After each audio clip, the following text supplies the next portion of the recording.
ഇതിൽ പറയുന്ന ഒരു അഴകേശൻ ഞാനാണ്. ശരി ശരി. അത് ചീരത്തോട്ടം.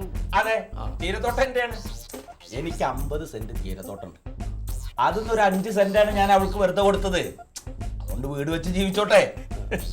ഇതിന്റെ വടക്ക് ഭാഗത്തുള്ള വാഴത്തോപ്പ് രാമേന്ദ്രൻ. ആ അതെ അതെ, രാമേന്ദ്രൻ എന്ന് പറഞ്ഞൊരു തെണ്ടിയുടെയാണ് ആ വാഴത്തോട്ടം. ഈ രാമേന്ദ്രൻ എന്ന് പറഞ്ഞാണല്ലോ, അവൻ ആരറിയോ? എന്റെ തോട്ടത്തിലെ കൂലിക്ക് വേല ചെയ്തോണ്ടിരുന്നവനാണ് അവൻ. അന്ന് അവനെ അഴകേശേട്ടാന്ന് വിളിച്ചിട്ട് ഇങ്ങനെ നിന്നിരുന്നു. അവന്റെ മകൻ അമേരിക്കയിലെ പോയി കള്ളക്കടത്തൊക്കെ നടത്തിയിട്ട് കോടീശ്വരനായി. അപ്പൊ എന്റെ തോട്ടത്തിന്റെ തൊട്ടപ്പുറത്ത് ശങ്കരൻ നായർ എന്ന് പറഞ്ഞ ഒരാളുടെ വാഴത്തോട്ടം വിലക്ക് വാങ്ങി. അന്ന് തുടങ്ങിയതാണ് അവന് ആ അഹങ്കാരനോട്. എന്നെ പുറത്തിയടിക്കാൻ വേണ്ടി അവൻ എന്തൊക്കെ ചെയ്തു എന്നറിയോ? എന്റെ ചീരത്തോട്ടത്തിലേക്കും അവനും ഒപ്പം ഉണ്ടായിരുന്ന വെള്ളം എടുക്കാൻ പറ്റിയൊരു കുളം, ആ വെള്ളം അവൻ തടുത്തു. ആ തെണ്ടി എന്നോടെ കളി. ഞാൻ നിൽക്കൂ സാറേ, ഞാനും ഇവനും ഇവളുടെ ഭർത്താവും കൂടി അവിടെ ചെന്നിട്ട് അവൻ ഒരു പാഠം പഠിപ്പിച്ചതാ. പക്ഷെ അവൻ അങ്ങനെ ഞാൻ വെറുതെ വിടൊന്നുമില്ല. അന്ന് അവൻ ഒന്നൊതുങ്ങി, ഇപ്പൊ വീണ്ടും വന്നിരിക്കുക അവൻ.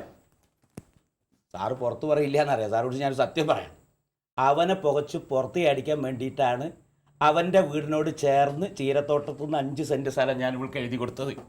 ഏത്? ഇവളവിടെ 5 സെന്റ് സ്ഥലത്ത് വീട് വെച്ചിരുന്നാൽ അവനൊരു കേസും കൊടുക്കാൻ പറ്റില്ല. പിന്നെ അവനെ പുകച്ച് പുറത്ത് അടിക്കാൻ ഇവിടെ ഏതാ മോള്? ഇവിടെ അറിയോ? അവിൽദാറിന്റെ മോളാ, നല്ല ചങ്കൂറ്റുള്ള കുട്ടിയാ. ഇവൾ അവനെ പുറത്ത് അടിക്കാൻ അവന്റെ മുറ്റത്തേക്ക് മീൻ കഴുകിയ വെള്ളം ഒഴിക്കും, വേസ്റ്റ് മുഴുവൻ അവിടെ കൊണ്ടിടും.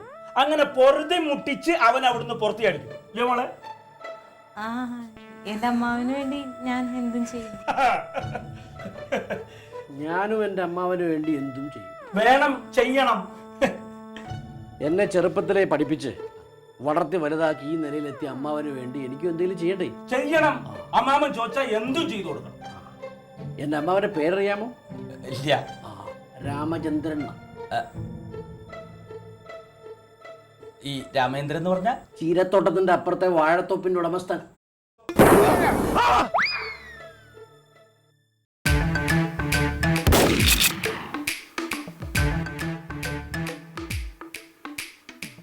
അപ്പോഴേ ഞാൻ തന്നെ നോക്കി നടക്കുകയായിരുന്നു. ഞാൻ ഈ ഫയൽ ക്ലോസ് ചെയ്യുക. അല്ല, തനിക്ക് തുറപ്പിക്കാൻ പറ്റുമെങ്കിൽ താനും തുറപ്പിക്കുക, ഒന്ന് കാണട്ടെ.